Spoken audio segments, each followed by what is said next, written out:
आज का ससुराल पार्ट 2। इस कहानी के पहले पार्ट में हमने देखा कि किस तरह भाग्य लक्ष्मी के घर का बंटवारा हो गया और उसके दोनों बेटों के परिवार के बीच खटाश आ गई। इस तरह दिन भी आ जाते हैं और वहाँ भाग्य लक्ष्मी के बेटे राखी के दिन अपने मायके आती है। जिस दिन आरती आती है तो पूरा परिवार दिखावे के लिए एक साथ बैठ जाता है। घर पर काम हुआ है, किसी ने मुझे बताया ही नहीं। अच्छा, कमरे अच्छे लग रहे हैं। ऊपर कौन रह रहा है? आप लोगों ने किराएदार रख लिया है क्या? अरे पगड़ी, इतना बड़ा घर है, अब घर तो यूज करें। हम यूज कर रहे हैं। अब तो वो सब छोड़, मुहूर्त का समय बीत रहा है, मुहूर्त ही राखी बांधे। तुम्हारी कलाइयों पर राखी नहीं है, तुम लोगों ने अभी तक राखी नहीं बनाई। तुमसे अपना चेहरा भी बड़ा उतरा उतरा लग रहा है। तुम लोग मुझसे कुछ छुपा तो नहीं रहे हो ना?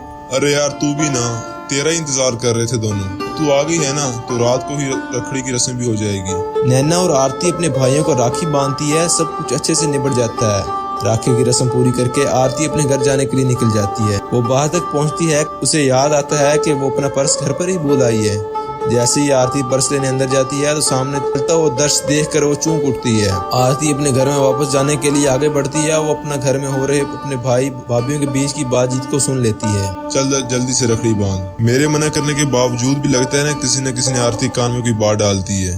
नहीं बेटा, ऐसी कोई बात नहीं है। वो तो इन दोनों के हाथों पर बांधी राखी को देखकर ही समझ में आ रहा है किस तरह से आरती दीदी ने इन्हें सस्ती रखी थी और नैन भैया को महंगी वाली। जब नन के घर जाकर कोई रस्म करने की बारी आती है तब तो बड़ा भाई और बड़ी भाभी को आगे कर दिया जाता है। फिर तो फायदा उन्हीं का होगा ना। हाँ, फायदा नैना दीदी का ही होता दिखाई देता है कि 2 रुपए की राखी बांधकर दोनों भाइयों से 2-2 हजार की पट्टी उन्होंने सीधी कर ली। मुँह तो मेरा तुम दोनों मत खुलवाओ। अरे ढंग से तैयार होना तो सीख लो। पहले भिखारियों का तो एक पैसा भी मुझे नहीं चाहिए कि सामने मुझे राखी बांधनी पड़े और तुमसे पैसे। तुम क्यों? मैंने तुझे कोई अपना भाई नहीं दिया।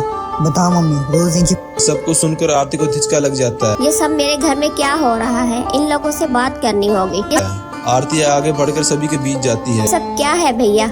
और ने तुमने भी मुझे कुछ नहीं बताया। मम्मी तुम तो बताती। मैं क्या कहती हूँ बेटा, वैसे कोई बात नहीं। तुझे देर हो रही होगी ना, निकल बेटा, मैं तुझे बाद में कॉल करती हूँ। और ससुराल में तो राखी का रस्म करना है ना तुझे? हाँ जी थी, आपने कर ले। वैसे भी मम्मी जी फोन पर आपको घर की सारी बातें बताती तो रहती हैं। कुछ नहीं है भाभी। अच्छा, तुम तो समझदार हो। करण भैया से कोई भूल हो भी गई तो तुम छुप कर बात कर लेते। आरती की बात सुनते ही अब तक सुन रही सुमित्रा कुछ ऐसा कह देती है कि आरती को वहाँ से जाना पड़ता है। ये सारे कानून हम पर ही क्यों लागू होते हैं? क्यों नान जी हर बार सब कुछ समझते रहे? क्योंकि वो छोटे हैं इसलिए। जब हम पर जुल्म हो रहा था तब कहाँ थी दीदी? पहले अपना ससुराल संभालिए, फिर हमसे कुछ कहिएगा। क्या मैं यहाँ हूँ मुझे नहीं पता? जीजा जी अपने भाई के साथ, जीजा जी की अपने भाई के साथ तो बनती नहीं है। और अगर मैं गलत नहीं हूँ तो परसों आप मम्मी जी से अपने ससुराल से अलग होने की बात भी कर रही थी ना? ये सब मम्मी। मैंने तो पहले ही कहा था कि बेटा कि तू इन चीजों में मत पड़, अपना ससुराल देख। आओ जल्दी आओ मम्मी। आरती कुछ नहीं कह पाती और अपनी नजर झुकाए अपने मायके से अपने ससुराल लौट जाती है। दिन पे दिन गुजरते हैं और दोनों भाइयों के बीच आई कड़वाहट उनके बच्चों में भी इतनी घुल जाती है। पेवश और सुबह अपने नैना को देखना भी नहीं चाहते थे और ना ही नैना इन दोनों को। दिन भर वो दोनों अपनी पढ़ाई छोड़कर किस तरह प्रॉपर्टी का बड़ा हिस्सा इनके हाथ आए इसी सोच में लगे रहते। इस जगह जहाँ सुमित्रा को अपने बेटे को रोकना चाहिए था, वो उसे और बढ़ावा देते हुए कहती है, पकवान आते हैं, जब देखो डिलीवरी बॉय खड़ा रहता है। हम लोगों का क्या होगा? बताओ, हमारा क्या भविष्य है? तुम तो भोली हो। तुमने एक बार भी सोचा कि ये घर तो जमीन पर बना है और नीचे का आई फ्लोर ताया जी ने ले लिया। अब कल को वो हमको निकाल फेंकेंगे तो हम क्या करेंगे? शिवम अपने दिमाग के घोड़े दौड़ाना शुरू कर देता है और धीरे धीरे फिर से अपने ताया जी के साथ रिश्ते बनाना शुरू कर देता है। एक रोज जब करण अपने काम से कमर पकड़े घर लौटता है, मित्र ठीक तो है ना ताया जी? सारी प्रॉब्लम एक तरफ, आप तो मेरे ताया जी है ना। मैं आपके घुटनों में तेल लगा देता हूँ। मुझे पता था तू उन लोगों जैसा नहीं है, और होता भी कैसे? आखिर तेरा बचपन मेरी ही गोद में गुजरा है। अच्छे संस्कार तुझ में रहेंगे। वैसे मैं भी सोच रहा था जब नैना अपने घर में चली जाएगी तो मेरा मन कैसे लगेगा। देख घर मचे ना मेरे लिए, इसलिए भगवान ने रास्ता खोल दिया। को ये समझ में नहीं आता कि इसकी बेटी को क्या हो गया है और वो क्यों नीचे इसके जेठ के पास जाता है। ऐसे कुछ दिन बीत जाते हैं और नैना का रिश्ता पक्का हो जाता है। नैना अब दिन रात अपनी फयान से बात करती है और एक दिन जब वो इससे कॉल पर बात कर रही थी, संगीता इत्तेफाक से कमरे के बाहर थी। तुम क्यों टेंशन लेते हो यार? तुम्हें ये फिलिटी चाहिए ना तो मिल जाएगा। आखिर में मम्मी पापा इस प्रॉपर्टी का क्या करेंगे? क्या इनके आगे पीछे मेरे अलावा है ही कौन? तुम तो टेंशन मत लो, मैं ये सब देख लूंगी। शबम अपने दोस्त से फोन पर बात कर रहा था जो सुमित्रा सुन लेती है। अरे भाई, इस फ्लोर में गिनकर 3 कमरे, एक भैया का, एक मेरा और एक पापा मम्मी का। क्या मिलता है? एक कमरा, उसमें भी दादी रहती हैं। नीचे के फ्लोर में अगर उन्होंने सारी प्रॉपर्टी ताया जी के नाम कर दी तो हमारे हाथ में आ जाएगा कटोरा। ताया जी और अब्बा जी के बीच डिवाइड करने के लिए कम से कम 2 फ्लोर तो थे, पर यहाँ तो वो भी नहीं है। इसलिए मैंने तो दिमाग लगा दिया कि ताया जी के पेट में घुस कर रहना है, ताकि इनकी प्रॉपर्टी से अच्छा खासा हिस्सा मुझे मिल जाए। अपना तो अपना ही होता है ना, जहाँ से जो बटोरे बटोर लो। तुम्हें क्या लगता है आजकल का जो जमाना चल रहा है, भैया मुझे एक फूटी कोड़ी भी देंगे? कभी नहीं। अब मुझे तो अपने बारे में सोचना ही पड़ेगा। आखिरकार मेरे माँ बाप ने भी तो अपना ही सोचा, अपने भाई को भूल कर। तो मैं क्यों अपने भाई को सोचूं? की झटका साफ खत्म हो जाता है। कहते हैं ना, परिवार को जितना बांध कर चले इतना ही अच्छा है। जहाँ हम अपना फायदा देखने लग जाते हैं, हमारी बेड़ियाँ भी वही करने लग जाती हैं। और यही हुआ इसी परिवार में, जहाँ 2 भाइयों की लड़ाई कब उनके बच्चों की लड़ाई बन गई और आगे चलकर इन दोनों बच्चों के बीच की लड़ाई बन गई, पता ही नहीं चला। जिस उम्र में बच्चों के साथ खेलना और एक दूसरे के साथ रहना सीखना था, इन्हें सिखाया गया कि समिति, दीवार और खुद को फायदा, जो आज घूम फिर कर इन पर ही हम भारी पड़ गया। जिन्होंने इनकी शुरुआत की थी अपने ही घर में बंटवारे की मांग करने वाली सुमित्रा और संगीता, अपने बच्चों के बीच होते बंटवारे को अपनी आंखों से देख रही थी और इन्हें अब आगे दिखाई दे रहा था बस गिलानी और ईदका।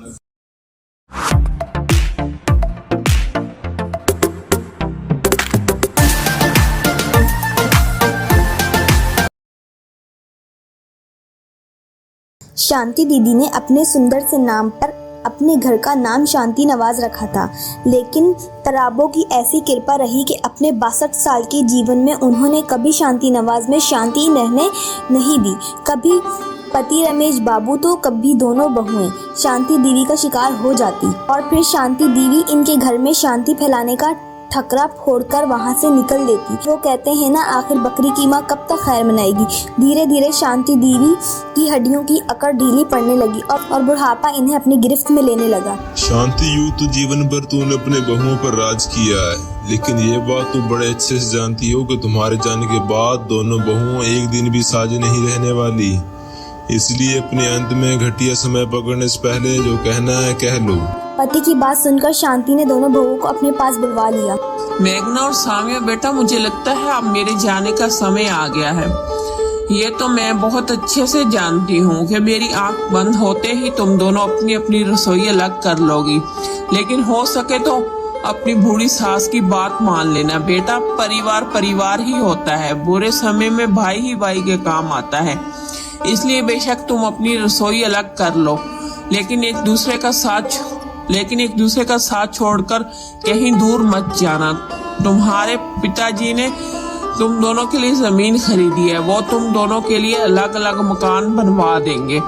तुम दोनों अपने मकान में अपना परिवार लेकर खुशी से रहो, बस इतना ही कहना चाहती हूँ। मेघना और सोमिया दोनों देवरानी जिठानी थी। शांति देवी से हरी झंडी मिलते ही दोनों ने तुरंत ही अपने मकान में काम शुरू करवा दिया और जल्दी इनके मकान बनकर तैयार भी हो गए। जब तक सांस शांति देवी थी, बेचारी दोनों बहुएं अपने दिल के अंदर उमड़ रहे ज्वाला को दिल में ही दबाकर चुपचाप सादा लिबास में रह रही थी। लेकिन जिस दिन सांस ने अपनी आंखें बंद की, दोनों देवरानी जिठानी अलग अलग मकानों में रहने चली जाती है। जीवन भर माँ जी ने मजदूरों की तरह काम करवाया, कभी 2 पल की फुर्सत नसीब नहीं हुई। अब ये मेरा घर है, यहाँ किसी की कोई रोक टोक नहीं है, यहाँ तो हर काम में मेरी मर्जी चलेगी। अब तो मैं घर के कामों के लिए एक नौकरानी रख लूंगी और सुकून से अपनी जिंदगी बताऊंगी। मीका को जैसे ही पता चलता है कि जिठानी सोमिया ने काम वाली रख ली है, तो वो भाई कहाँ पीछे रहने वाली थी। मीका भी अपने पति से कहकर काम वाली को अपने यहाँ काम करने के लिए बुला लेती है। मेघना और सामिया एक ही कॉलोनी में रह रही थी, इसलिए दोनों के यहाँ एक ही नौकरानी कमला काम करने के लिए आने लगी थी। आराम की तलाश में मेघना और सोमना ने कमला को काम के लिए रख तो लिया था, लेकिन कमला की आदत से वो दोनों अनजान थी। इन्हें नहीं पता था कि कमला को बात इधर से उधर करने की बहुत गंदी आदत थी। कुछ दिन तो कमला बहुत अच्छे से दोनों के यहाँ काम करती है, लेकिन इसके बाद इसकी ताक चाक करने की आदत शुरू हो जाती है। एक दिन, मैम साहब, आपको देखकर ना मेरे को बहुत अच्छा लगता है। आप कितनी फिट हैं, कितनी फुर्ती से सारा काम निपटाती देखकर ना मेरे अंदर भी एनर्जी आ जाता है। एक वो सामने मैम साहब पूरा दिन बिस्तर पर पड़ी ही रहती है, इसके अंदर तो सुस्ती कूट कूट कर भरा है कि क्या बताएं आपको। अब कल की ना बात देख लो, कल मैं आपके यहाँ से काम करके गई, कल की ना बात देख लो, कल मैं आपके यहाँ से काम करके गई, इसके बाद मैं सामिया मैम साहब को घर काम कर रही थी। अरे बाबा इतना काम बताती मेरे को, करते करते मैं तो थक गई। मैं बोली सामिया मैम साहब मेरे को एक कप चाय तो बनाकर पिला दो, बड़ी थकान हो रही है। तो पता है क्या बोलती है मेरे को, देख कमला मेरे को काम मत बताया कर, अभी मैं आराम कर रही हूँ ना, जल्दी जल्दी काम निपटा और जाके अपनी चहेती मेघना कि हाँ चाय पी ले, वही तेरे को मुंह लगाती है भाई, तेरे को तो चाय पिलाएगी।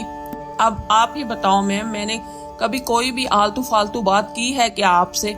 गरीब की इस दुनिया में ना कोई वैल्यू ही नहीं है, एक कप चाय के लिए इतनी बातें सुना दी मेरे को। अरे कमला छोड़ ना, दीदी की तो आदत ही खराब है, मैं क्या जानती नहीं हूँ इनकी आदत को। अरे ठीक है ना, एक कप चाय में कौन सा मैं गरीब हो जा रही हूँ, कल से तू मेरे यहाँ से चाय पीकर जाया कर। तू क्यों करती है इनका कोई भी आलतू फालतू काम, जितने काम का वो पैसा तुझे वो देती है, इतना काम ही किया कर।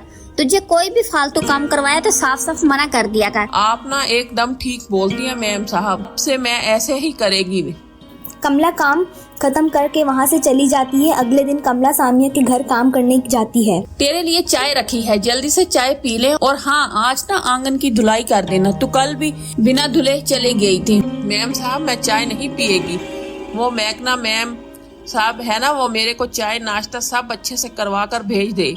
और मेघना मैम साहब बोल रही थी कि दीदी ना एक नंबर आलसी है, दिन भर बिस्तर तोड़ती रहती है। सोमिया दीदी के हाँ तेरे को एक कप चाय भी नहीं मिलने वाली, इसलिए यहाँ से चाय नाश्ता करके जाया कर। अच्छा मैं दिन भर बिस्तर तोड़ती रहती हूँ और वो तुम्हारी मैम साहिब जैसे वो बहुत काम करती है। अरे इतनी काम करने वाली है तो नौकरानी किस लिए लगा रखी है, अपने आप क्यों नहीं कर लेती सारा काम? खूब जानती हूँ मैं इसे, काम के समय बिस्तर तोड़ना मेघना की आदत है, ये मेरी नहीं। आदत से मजबूर नौकरानी कमला जी अगले दिन जाकर मेघना को सोमिया की कही हुई सारी बातें मिर्च मसाला लगा लगा कर बताने लगती है। मैम साहब आप कितनी अच्छी हैं, पता नहीं सोमिया मैम साहब आपके बारे में ऐसी बातें क्यों करती हैं, मेरे से तो सच्ची में सुना भी नहीं जाता। क्या कहा आज भाभी ने मेरे बारे में, सच सच बता। मैम साहब सोमिया मैम साहब मेरे को बोली एक नंबर की काम चोर हो, इसलिए तो इन्होंने अलग मकान बनवाया है, बोल रही थी सारा काम इनको करना पड़ता था और अब बहाने बनाकर काम चोरी कर लेती थी, बस इसीलिए इन्होंने घर का बंटवारा कर लिया। नौकरानी कमला के मुंह से ऐसी बात सुनकर मेघना का खून खोल रहा था। कमला की जाने के बाद पता नहीं कैसे लीचड़ों के घर में मेरी शादी हो गई।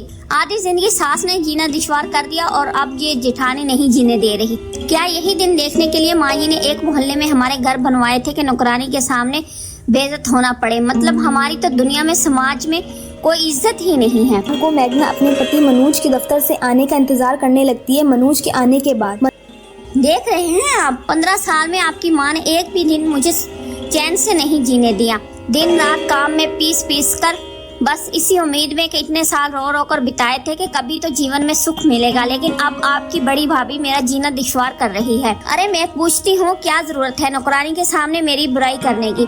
अगर इनके पेट में मेरी बुराई करने का इतना ही मरोड़ उठ रहा है तो आकर मेरे सामने मेरे मुंह पर आकर करे ना। जो भी कहना है, मेरी पीठ पीछे ऐसी बातें करने का क्या मतलब है? अब ये कमला सारे मोहल्ले में घूम घूम कर ये बात बताएगी। भाभी से मुझे ऐसी ओछी हरकत की कतई उम्मीद नहीं थी। अरे भाग्यवान, क्या हो गया?